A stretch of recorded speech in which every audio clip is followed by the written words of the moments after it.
Hi, what's up guys? Qianna J here. Check out my new hair. I got a new hairstyle going on. I hope you guys like it, and if you don't, I really don't care. Okay guys, let's get into the meat of the video.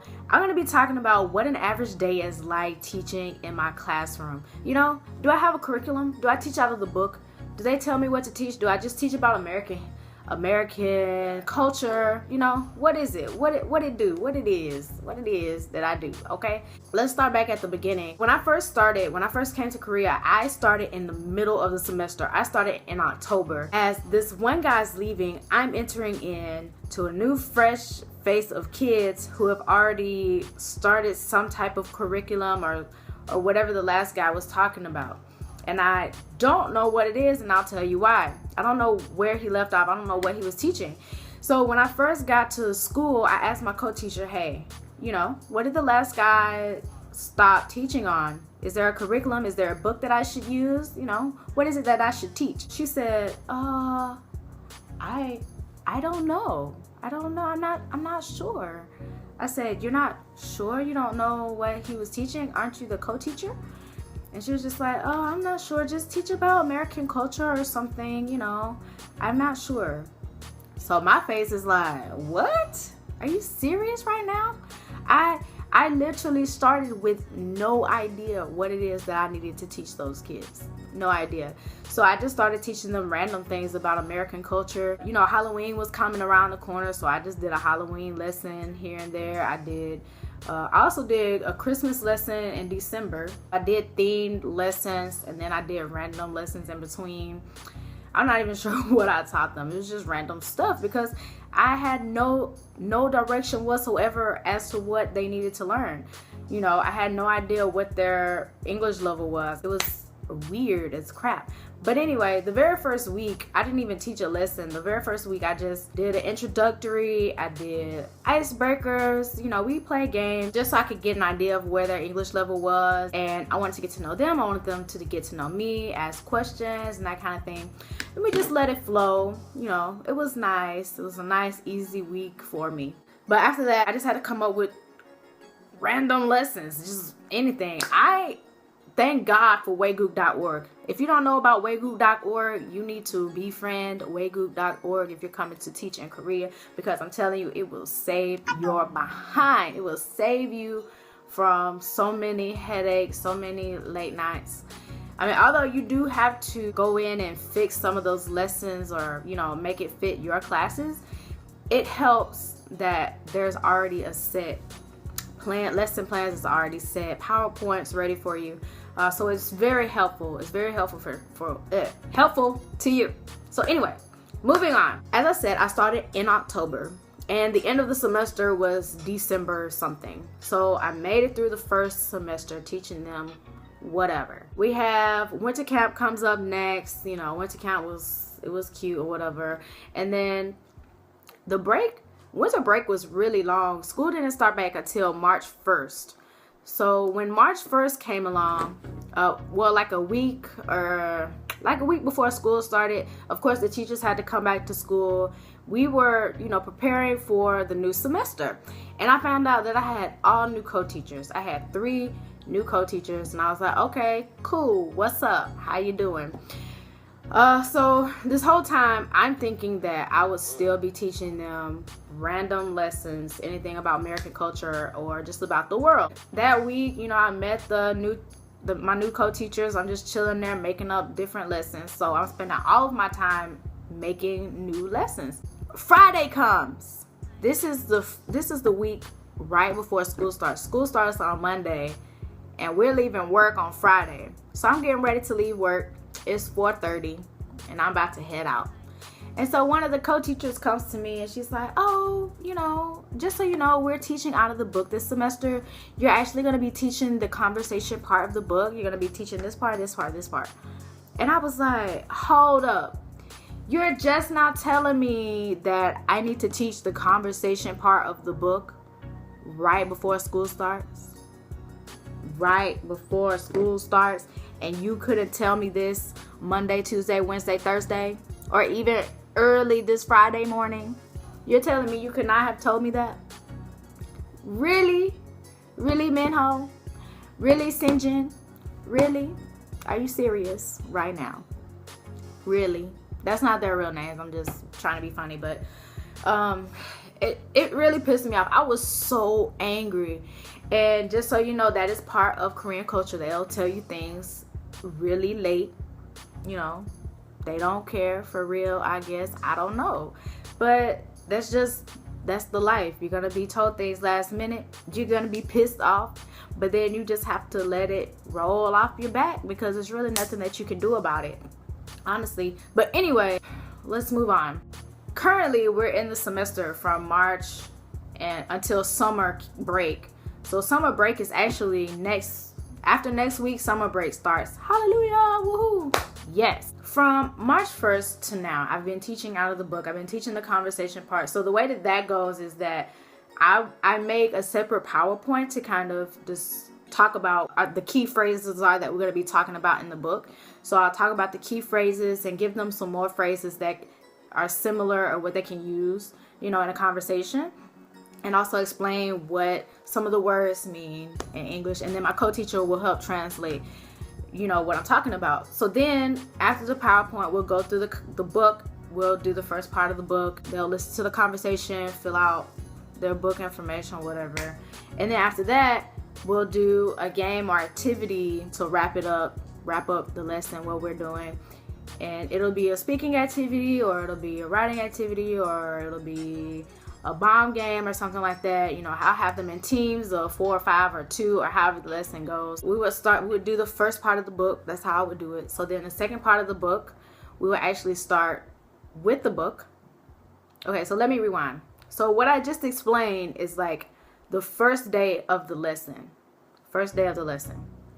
Wrap it up, okay? PowerPoint, book, and then game or activity. So that's like starting lesson 5. That's the first part. The second part, so the next week we'll do the second half of the conversation part. So we'll start with the next conversation section. And then I would do a bomb game or a review activity. I try not to do bomb games all the time because sometimes they can prove useless. But I try to get all the students involved, try to review what we just talked about. And so that would be the second part of the lesson. And then after that, if there was some lesson that corresponded with lesson 5, so say if lesson 5 is about food around the world, the lesson's talking about how to order food at a restaurant or something like that. So the very next lesson, I would strictly focus on how to order in a restaurant, how to order food, or food around the world, talk about different types of food or something like that. So that's kind of the gist. So that's about 3 days of lessons. Hopefully that all made sense. But that's the gist of what I do in my classes now that I have a book and a curriculum to go by, right? So don't be surprised when you get here and you don't have a curriculum, you don't have a book, and they just ask you to teach about American culture or whatever country that you're from. They want you to talk about, because sometimes they're not gonna know, sometimes they just don't care, or that's just what they want you to teach. That's all about teaching what I actually do. So let me talk about the atmosphere in the classroom, right? So you want to know how the children act. How do they behave in my classroom? Well, let me tell you, some of these kids have no home training, or they just so disrespectful. All they want to do is talk. And in my instance, at my school, my students are very low level, and so sometimes I can't blame them for not being interested because they don't know what I'm saying, but at the same time, they're being extremely rude because they're talking while I'm talking, and I'm telling them to stop talking. Or like if the class is too loud, I just stop teaching altogether.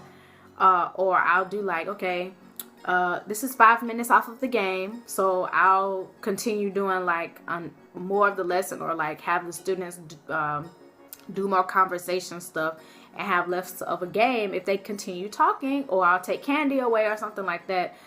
But they like to talk. They like to chat their brains off, man. They like to talk.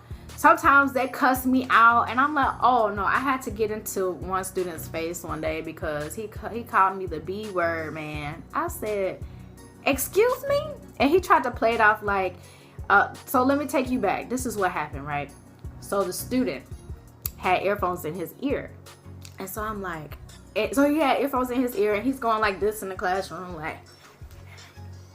like he's listening to music. And so I'm like, okay, you're being a distraction in the back of the classroom. So I go back, I take the earphones and I put them on my desk and I continue teaching. So then at the end of the class, I'm like, here you are, here are your earphones. And so he says, thank you. And then while I'm walking away, oh, he didn't call me the B word. He said, F you. He said, fuck you. I said, excuse me?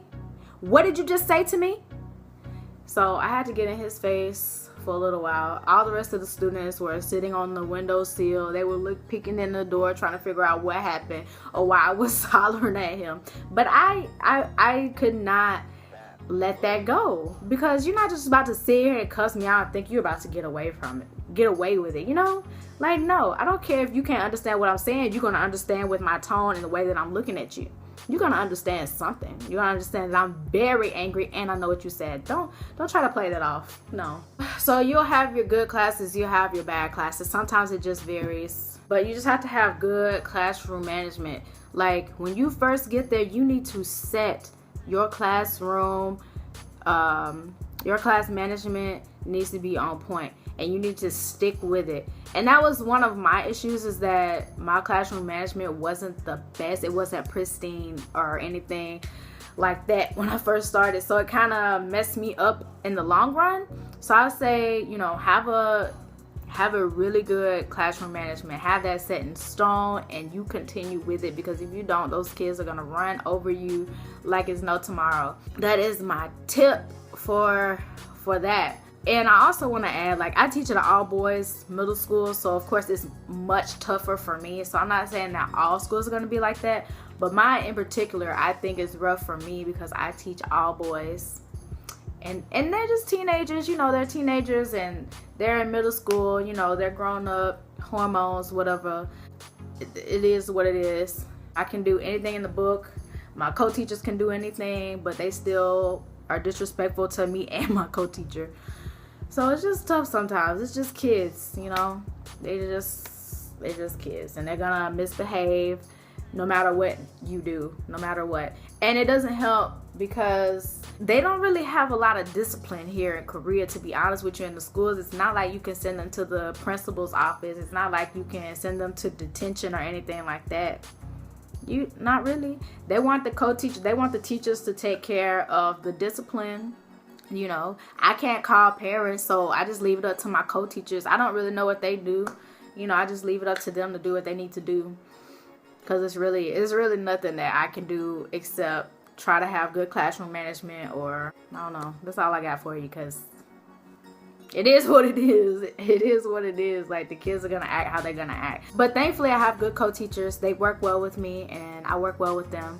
So that's a plus. That is a plus, because sometimes I've heard people have really bad co-teachers. Sometimes they'll leave the classroom, or they won't do anything to help. They won't translate. They won't do anything. And that makes it even worse. It's because you have zero help. You have zero support from the people who are supposed to help you.